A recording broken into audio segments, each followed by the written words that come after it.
नमस्कार दोस्तों, KBC Rajasthan news channel में आपका स्वागत है। चलिए नजर डालते हैं आज की टॉप 25 खबरों पर।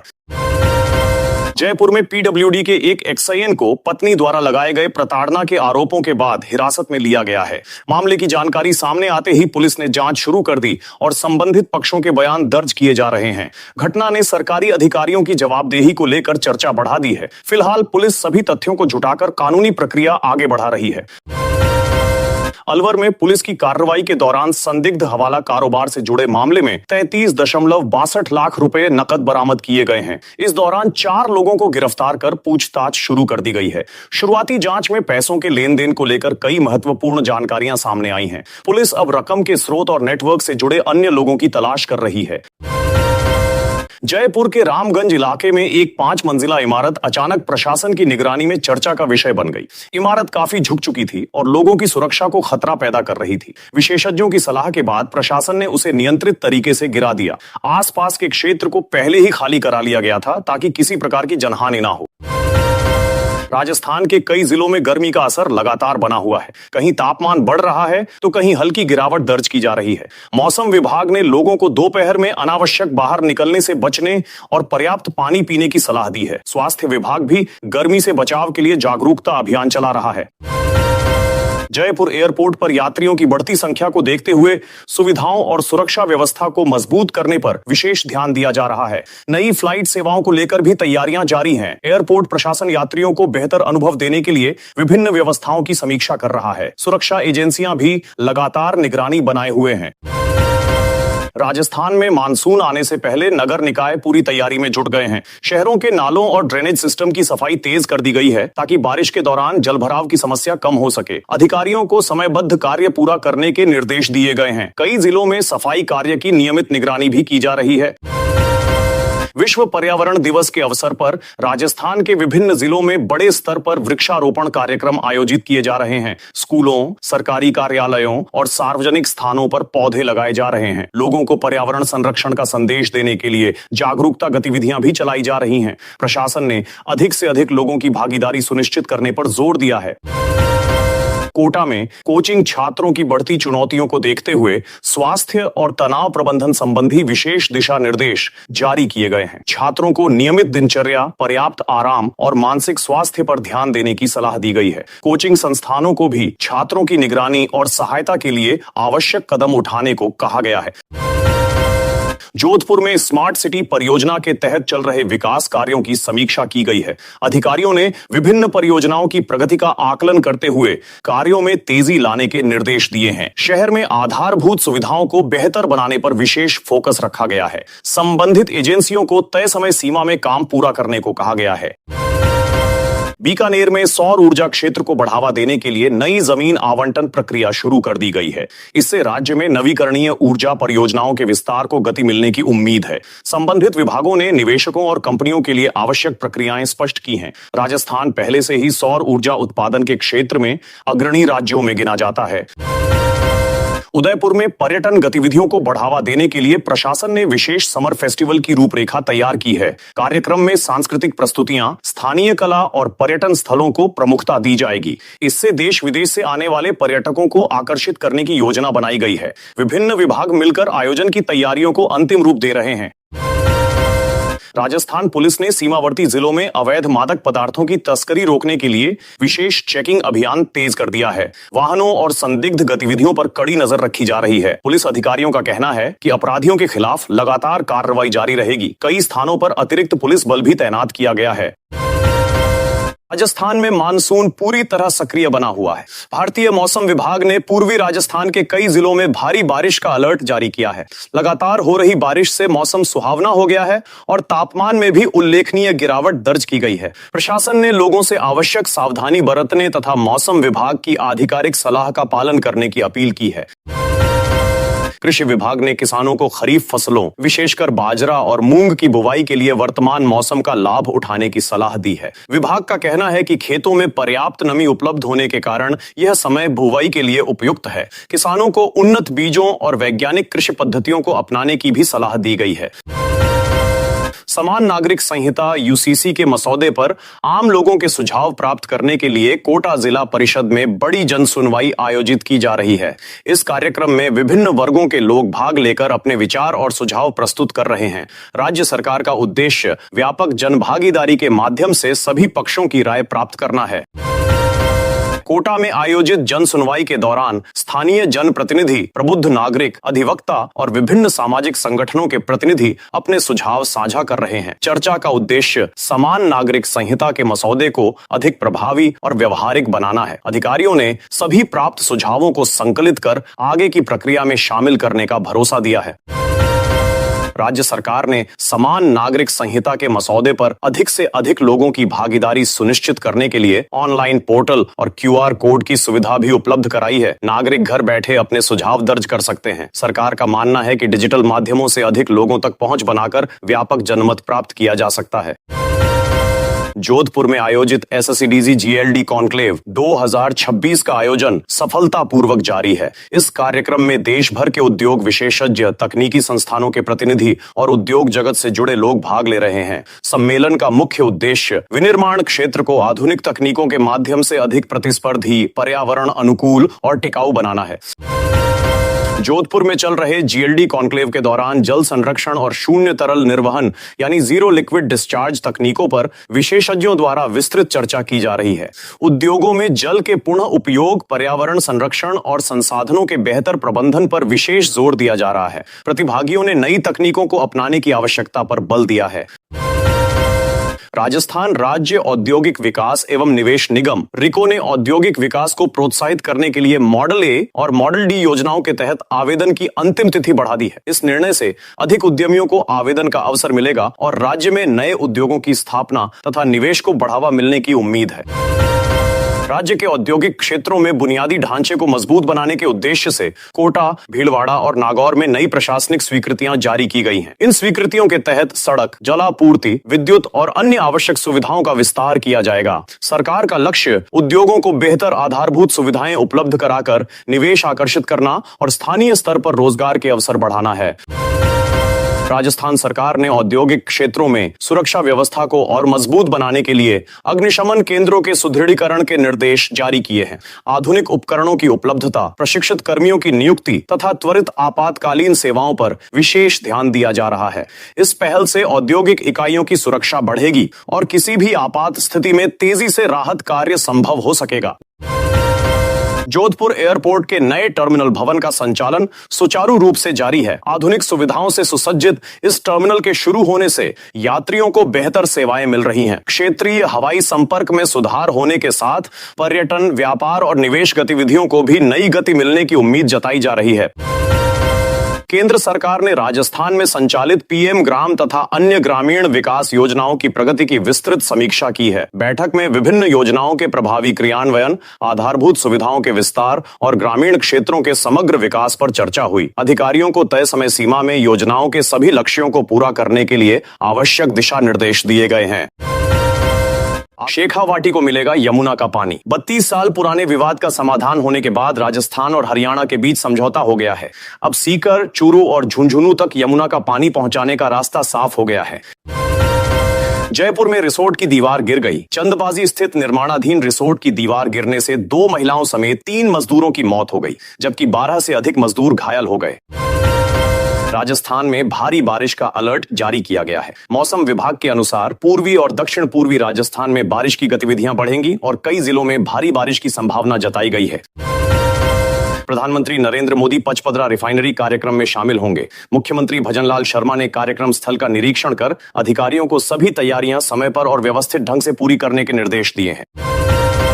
शिक्षा मंत्री की सरकारी शिक्षकों को चेतावनी। मदन दिलावर ने कहा कि जो शिक्षक अपने बच्चों को निजी स्कूलों में भेजते हैं वे सरकारी व्यवस्था पर भरोसा नहीं करते। ऐसे शिक्षकों को सरकारी स्कूलों को ही चुनना चाहिए।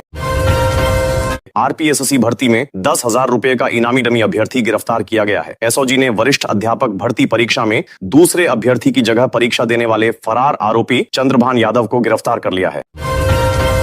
स्कूल खुलते ही नया शैक्षणिक कैलेंडर जारी कर दिया गया है। 43 दिन की छुट्टियों के बाद स्कूल खुल गए हैं। शिक्षा विभाग ने पूरे सत्र की छुट्टियां, टेस्ट और परीक्षाओं का विस्तृत कैलेंडर जारी कर दिया है। राजस्थान हाईकोर्ट में नियमित सुनवाई शुरू हो गई है। ग्रीष्मकालीन अवकाश समाप्त होने के बाद हाईकोर्ट खुल गया है। शिक्षक भर्ती, पुलिस कांस्टेबल और एएसआई भर्ती सहित कई मामलों पर सुनवाई होगी। जयपुर मेट्रो फेज 2 का शिलान्यास होगा। करीब 13,000 करोड़ रुपए की इस परियोजना का वर्चुअल शिलान्यास प्रधानमंत्री नरेंद्र मोदी करेंगे। पहला कॉरिडोर टोंक रोड पर विकसित किया जाएगा। कांग्रेस में बड़े संगठनात्मक बदलाव की तैयारी चल रही है। सचिन पायलट, दिव्या मदेरणा और हरीश चौधरी समेत कई नेताओं को एआईसीसी में नई जिम्मेदारियां मिलने की चर्चा तेज हो गई है। बीकानेर के सरकारी स्कूल की छत गिर गई। श्री डूंगरगढ़ के सरकारी स्कूल का एक कमरा ढह गया। राहत की बात यह रही कि छुट्टियों के कारण कोई छात्र वहां मौजूद नहीं था। जयपुर में भारत और आयरलैंड मैच पर ऑनलाइन सट्टेबाजी का भंडाफोड़ हुआ। प्रतापनगर के एक फ्लैट से हाईटेक सट्टा नेटवर्क पकड़ा गया। पुलिस ने 5 युवकों को गिरफ्तार कर कई इलेक्ट्रॉनिक उपकरण जब्त किए हैं। राजस्थान बैटरी ऊर्जा भंडारण का हब बनने की ओर बढ़ रहा है। सितंबर तक 1000 मेगावाट बैटरी स्टोरेज शुरू करने और 2027 तक 6000 मेगावाट क्षमता विकसित करने का लक्ष्य रखा गया है। राजस्थान इंदिरा गांधी स्मार्टफोन योजना के तहत चिरंजीवी परिवारों की महिला मुखिया और पात्र छात्राओं को मुफ्त 4G स्मार्टफोन तथा 3 वर्ष की इंटरनेट कनेक्टिविटी दी जाती है। राजस्थान के एसएससी और एसटी वर्ग के युवाओं को मुफ्त कोचिंग मिलेगी। नेशनल करियर सर्विस सेंटर 12वीं पास अनुसूचित जाति और जनजाति वर्ग के युवाओं को प्रतियोगी परीक्षाओं के लिए निःशुल्क प्रशिक्षण देगा। 17 ट्रेनों में 40 अतिरिक्त कोच लगाए जाएंगे। रेलवे विभिन्न ट्रेनों में अतिरिक्त डिब्बे लगाएगा, जिससे यात्रियों को सीट मिलने में बड़ी राहत मिलेगी। गढ़गणेश रोपवे परियोजना ने रफ्तार पकड़ ली है। हाईकोर्ट से राहत मिलने के बाद निर्माण कार्य तेज हो गया है। रोपवे बनने के बाद श्रद्धालु मात्र 3 मिनट में मंदिर पहुंच सकेंगे। झालरापाटन स्टेशन पर वंदे भारत ट्रेन का ट्रायल जारी है। रेलवे आधुनिक तकनीकी परीक्षणों के लिए स्टेशन का उपयोग कर रहा है। स्थानीय लोगों में ट्रेन को लेकर खासा उत्साह देखा जा रहा है। स्कूलों में रोज 100% उपस्थिति दर्ज करना अनिवार्य कर दिया गया है। राजस्थान स्कूल शिक्षा परिषद ने शाला दर्पण पोर्टल पर विद्यार्थियों और कर्मचारियों की दैनिक उपस्थिति दर्ज करने के निर्देश जारी किए हैं। आसाराम को राजस्थान हाई कोर्ट से राहत मिली है। सुप्रीम कोर्ट से झटका मिलने के अगले दिन राजस्थान हाई कोर्ट ने इलाज के लिए आसाराम को 1 महीने का अतिरिक्त समय दे दिया। फिलहाल उनका इलाज जोधपुर में चल रहा है। राजस्थान में पेट्रोल 5 रुपए और डीजल 3 रुपए प्रति लीटर सस्ता कर दिया गया है। देश की एक बड़ी प्राइवेट फ्यूल कंपनी ने राजस्थान सहित सभी पेट्रोल पंपों पर यह फैसला लागू कर दिया है। श्रीगंगानगर में नाबालिग से दुष्कर्म के मामले के बाद प्रशासन ने कार्रवाई करते हुए 3 होटलों पर बुलडोजर चलाया। कार्रवाई सुबह तड़के की गई। राजस्थान पुलिस मुख्यालय ने प्रदेश भर में 100 पुलिस निरीक्षकों के तबादले किए हैं। यह आदेश अधिकारियों के आवेदन के आधार पर जारी किए गए हैं और तत्काल प्रभाव से लागू कर दिए गए हैं। करीब 20 साल पुराने पांचना जल विवाद का समाधान हो गया है। जयपुर में दोनों पक्षों के बीच समझौता हुआ, जिसके बाद 6 जुलाई तक बांध का पानी छोड़ा जाएगा। इससे लंबे समय से चला आ रहा विवाद समाप्त होने की उम्मीद है। भीलवाड़ा में ऑनलाइन गेमिंग की लत के चलते एक महिला ने घर से 13 लाख रुपए चुरा लिए। पुलिस पूछताछ में पूरे मामले का खुलासा हुआ। राजस्थान हाई कोर्ट ने राजस्थान क्रिकेट एसोसिएशन की एडहॉक कमेटी को तत्काल प्रभाव से निलंबित कर दिया है। साथ ही गृह सचिव को अस्थायी प्रभारी नियुक्त किया गया है। एसआई भर्ती 2021 पेपर लीक मामले में एसओजी ने कोचिंग संचालक समेत 2 आरोपियों को गिरफ्तार किया है। आरोप है कि दोनों ने अभ्यर्थियों को सॉल्व पेपर उपलब्ध कराया था। तेल कंपनियों ने 19 किलो वाले कमर्शियल एलपीजी गैस सिलेंडर की कीमत में 183 रुपए 50 पैसे की कटौती की है। वहीं घरेलू गैस सिलेंडर की कीमतों में फिलहाल कोई बदलाव नहीं किया गया है। राजस्थान में ई मित्र व्हाट्सएप सेवा शुरू कर दी गई है। अब निर्धारित नंबर पर हाय भेजकर घर बैठे 27 सरकारी सेवाओं का लाभ लिया जा सकेगा। जयपुर आगरा हाईवे पर स्थित राजा धोक और सिकंदरा टोल प्लाजा पर नई दरें लागू कर दी गई हैं। अब कार, जीप और वैन का टोल 80 रुपए से बढ़ाकर 85 रुपए कर दिया गया है। नई योजना के तहत अब ग्रामीण परिवारों को साल में 100 दिनों की जगह 125 दिन रोजगार मिलेगा। वहीं न्यूनतम मजदूरी 300 रुपए प्रतिदिन निर्धारित की गई है। गरीब परिवारों में बेटी के जन्म पर मिलने वाली सहायता राशि अब बढ़ाकर कुल 1,50,000 रुपए कर दी गई है। ये राशि लड़की की पढ़ाई और 21 वर्ष की आयु पूरी होने तक कुल 7 किस्तों में सीधे बैंक खाते में ट्रांसफर की जाएगी। डकैत जगन गुर्जर के अंतिम संस्कार में करीब 5,000 लोग शामिल हुए। उसके 3 भाई पैरोल पर जेल से बाहर आकर अंतिम संस्कार में पहुंचे। करीब 2.5 साल बाद जन स्वास्थ्य अभियांत्रिकी विभाग को 935 करोड़ रुपए का बजट जारी किया गया है। इससे पेयजल योजनाओं को गति मिलने की उम्मीद है। राजस्थान में पट्टा नियमों में बदलाव किया गया है। अब रजिस्ट्री से खरीदी गई संपत्ति पर नए मालिक के नाम और फोटो वाला नया पट्टा जारी होगा, जिससे रिकॉर्ड पहले से अधिक पारदर्शी बनेगा। जयपुर के झोटवाड़ा क्षेत्र में इलेक्ट्रिक होपर वाहनों के जरिए घर घर कचरा संग्रहण शुरू कर दिया गया है। इसका उद्देश्य प्रदूषण कम करना और सफाई व्यवस्था को बेहतर बनाना है। राजस्थान हाईकोर्ट ने बहारोड के पूर्व विधायक बलजीत यादव की जमानत याचिका खारिज कर दी है। यह फैसला सुनवाई पूरी होने के बाद सुनाया गया। अजमेर के भैरव घाटी क्षेत्र में अगले 6 महीनों के भीतर लेपर्ड सफारी शुरू होने की उम्मीद है। यहां पहले से करीब 10 तेंदुए मौजूद हैं। एटीएम में कैश भरने वाली कंपनी के 2 कर्मचारी फरार हो गए हैं। शुरुआती जांच में करोड़ों रुपए के गबन की आशंका जताई गई है। राजस्थान लोक सेवा आयोग जुलाई महीने में 10,549 पदों के लिए भर्ती परीक्षाएं आयोजित करेगा। इन परीक्षाओं में 12,500 से अधिक अभ्यर्थियों के शामिल होने की संभावना है। मौसम विभाग ने कई जिलों में भारी बारिश, तेज आंधी और 50 से 60 किलोमीटर प्रति घंटे की रफ्तार से हवाएं चलने का अलर्ट जारी किया है। पैरामेडिकल परीक्षा नकल मामले में कॉलेज संचालक समेत 4 आरोपी पुलिस रिमांड पर हैं। पुलिस ने उनके पास से लाखों रुपए भी बरामद किए हैं।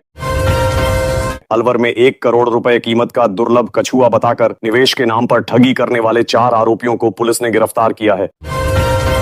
मुख्यमंत्री भजनलाल शर्मा आज पचपदरा रिफाइनरी का दौरा करेंगे। वह प्रस्तावित उद्घाटन कार्यक्रम की तैयारियों की समीक्षा करेंगे। अधिकारियों को सभी व्यवस्थाएं समय पर पूरी करने के निर्देश दिए गए हैं। यह परियोजना राज्य के औद्योगिक विकास, रोजगार सृजन और ऊर्जा क्षेत्र को नई दिशा देने वाली महत्वपूर्ण परियोजनाओं में शामिल है।